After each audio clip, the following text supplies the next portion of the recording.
apologize to them for speaking before them, and I also want to thank them and say, thank you for the privilege of being able to be here and speak and represent my family and my people. First thing we want to do is showcase a style of dance that you'll see a lot in the Oklahoma area with the Ponca, Kiowa, Comanche, and many other. And he gave him these songs and told him that when the people come together and they use these songs and they do this dance, they're praying to the Creator. They're asking for blessing. And as things progressed, the Kiowa people used to have a sun dance over by Carnegie, Oklahoma. In 1872, they were getting ready to dance, and the cavalry came from Fort Sill and said, "You can't do this anymore. You can't dance like this anymore." So I heard that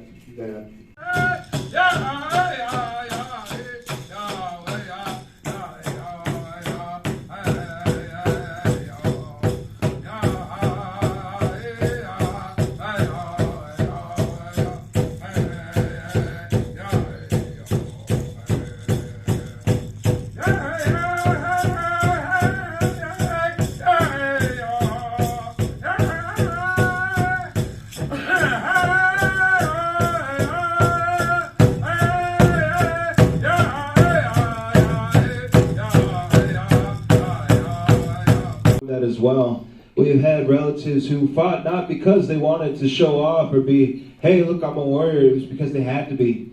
They fought to preserve our way of life, to protect their families, to protect their villages, their teospaes. And even long before, you see, we weren't given citizenship until 1924. Until 1924, Native American people were considered prisoners of war.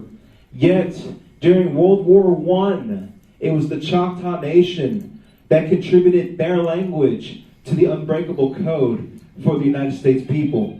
And so I want to call anybody who's in here that is a veteran to come on down and join us and join a couple of our dancers and showcase and let us give you praise, especially on this day, this day of remembrance, this Veterans Day. Let us celebrate our warriors. Ooh.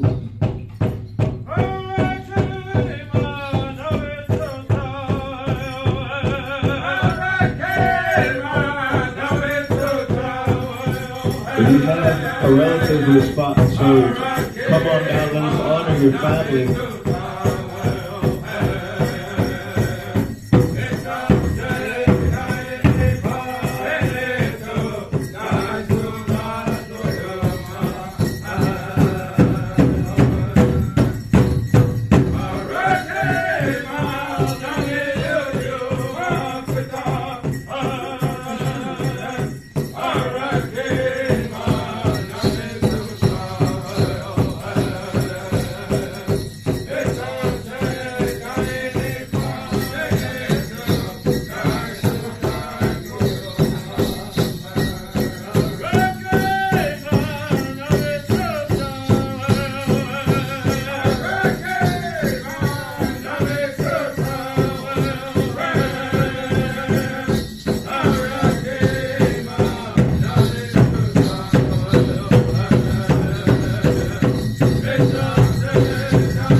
And I asked him one time, like, "Uncle, why do we wear these? Why do we wear why do we wear these breastplates? What was the purpose?"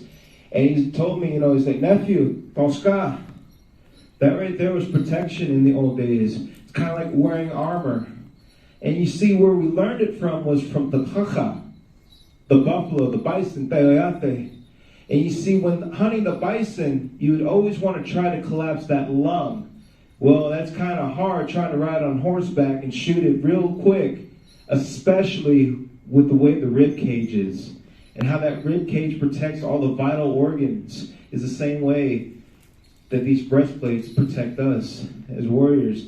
Two, you'll also notice, I have to go grab mine, but Joe over here has his fan. This fan oftentimes he would use to kind of dictate where he was going as he was scouting, as he was searching, looking for the trail. This style of dance is one of the oldest on the Pow-Wow categories, and his dance also showcases not only the warrior, but the hunter, the provider, the one who would go off and scout trails. And you'll notice this is also a story dance. So watch me and Joe as we dance and see maybe what trail we're finding, or if we're scouting for an enemy, or if we're sitting there catching us a buffalo. Oh, give us a good song, Joe.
Now, if you notice the difference too that you see between the way Maddie danced and the way that you see our two lovely ladies dancing right now, is you've noticed the kind of looking down, looking toward the trails, carrying that shovel. It was told to me a long time ago that this would be like our women, our mothers, our grandmothers, those aunties that are going down on the battlefield looking for those relatives that have fallen. They will take that shovel over them, trying to find them, bring them home, prepare them for making the next journey.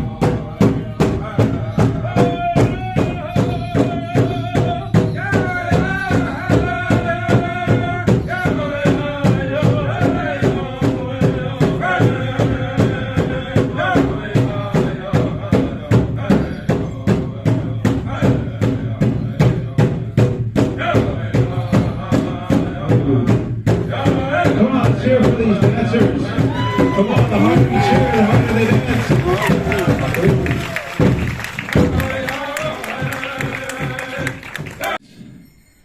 Now, another story I was told when it came to one of the warrior societies is that otter drag, what it would represent is like a rope that they would pin themselves in one spot, and they would not move from that spot. These warriors were called out to defend the village. They'd be similar to like a home guard. And as they were sitting there, that otter drag would tie them down. They would not move. Now, the tabs you see on the sides, if they had fallen, this is where their fellow warriors would come and grab them and try to pull them back into the village.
Give her a big hand, come on! Hide from the soldiers.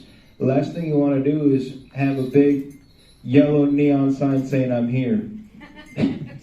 Today we do. But in the old days, it was about blending in with that grass. So they would take that grass, put it in their mouths, put them in their belts, and put it on their outfits as they were walking to kind of hide. The other thing too is they would move across that grass. They would lightly go through, not showing a shade that they were there.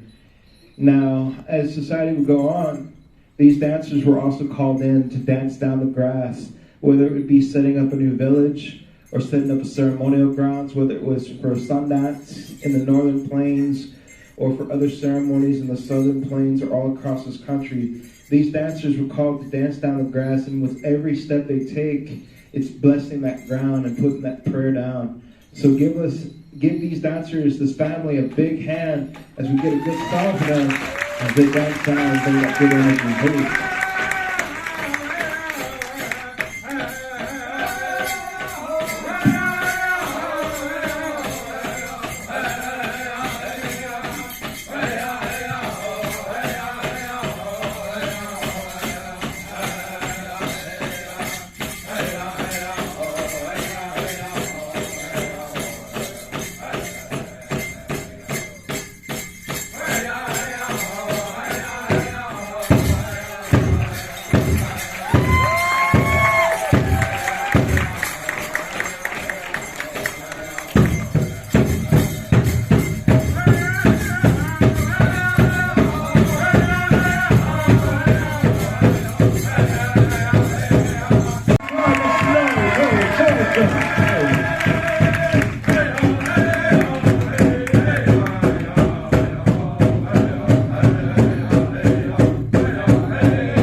Look at that fancy footwork.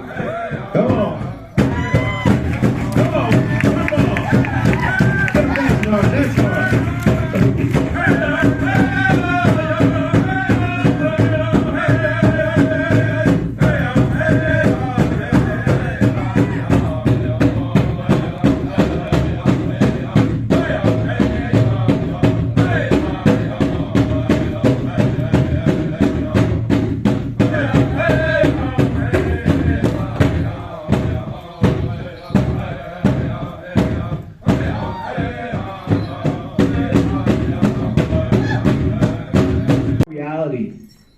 Again, 1978, not even 50 years ago, we didn't have that right. And to talk about having this drum, what you're seeing here today, why it's so special. 1838, the Supreme Court ruled it illegal, said it's unconstitutional, the Indian Removal Act. President Jackson said, let the Chief Justice, let him enforce it. You had Cherokee people, Muskogee people, the Creeks, the Cherokees in this area were rounded up, herded into stockades like cattle, with just the clothes on their back. Many of them were not allowed to go back. When it came to the Cherokee Nation, a population of 15,000 at the one time, 1/4 of that population died on that trail when they made their way to Oklahoma. To talk about having these ways, to be here at UGA, the University of Georgia, to represent these ways and showcase this culture, to show that Native people, we are still here. We're not relics of the past, we are still here, and we are human beings. We're each Ewichansa, just like you. How many people here, raise your hand if you had a grandmother that was Cherokee, or if you had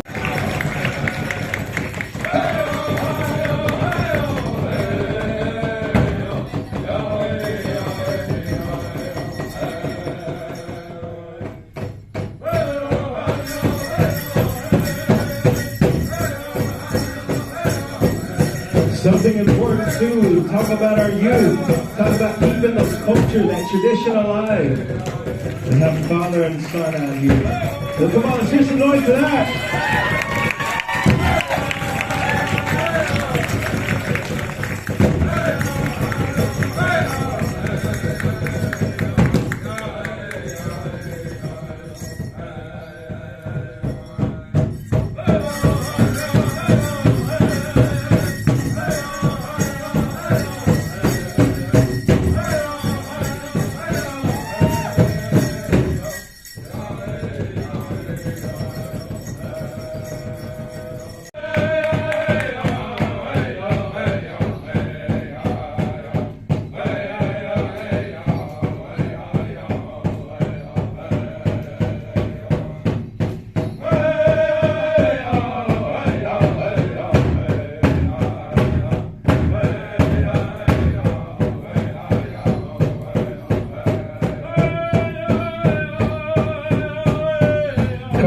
give us some hands. Cheer 'em on.